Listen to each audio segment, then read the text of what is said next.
Hello friends, welcome back to my channel. दोस्तों, आज की इस वीडियो में मैं आपको बताने वाला हूं, अगर आपके पास वैलोरेंट में ये एरर आ रहा है, can not be launched with your current compatibility mode setting, तो इस एरर को आप कैसे इजीली रिमूव कर सकते हैं। दोस्तों, बहुत सिंपल है, आप इस स्टेप को फॉलो कीजिए। सबसे पहले दोस्तों आपको जो है स्टार्ट मेन्यू के ऊपर राइट क्लिक करना है, फिर आपको जो है यहाँ पर टास्क मैनेजर के ऊपर क्लिक कर देना है। उसके बाद दोस्तों आपको जो है यहाँ पर टास्क मैनेजर में रूट क्लाइंट का ऑप्शन शो हो रहा है, तो आप उसको सेलेक्ट कीजिए इस तरीके से। फिर आपको राइट क्लिक कर कर यहाँ पर एंड टास्क के ऊपर आपको क्लिक कर देना है, तो यहाँ पर वैलोरेंट गेम जो है क्लोज हो जाएगा। उसके बाद आप टास्क मैनेजर को क्लोज कीजिए। उसके बाद दोस्तों आपको जो है विंडोज़ के सर्च बार में टाइप करना है सर्विसेज, इसको क्लिक कर कर आप ओपन कीजिए।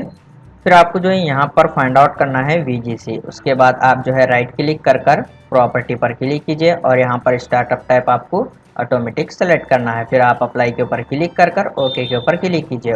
उसके बाद आपको सर्विसेज क्लोज कर देना है। फिर आपको जो है विंडोज़ के सर्च बार में टाइप करना है वैलोरेंट। फिर आप इसको राइट क्लिक कर कर ओपन फाइल लोकेशन के ऊपर क्लिक कीजिए। उसके बाद आपको यहाँ पर वैलोरेंट एप्लीकेशन शो हो जाएगा। फिर आप इसको सेलेक्ट कर कर राइट क्लिक कीजिए। उसके बाद आपको जो है यहाँ पर प्रॉपर्टी के ऊपर क्लिक करना है और आपको यहाँ पर कंपेटिबिलिटी टैब में आना है और यहाँ पर आपको अनटिक करना है। इस बॉक्स में से आप यहाँ पर देख सकते हैं run this program as an administrator.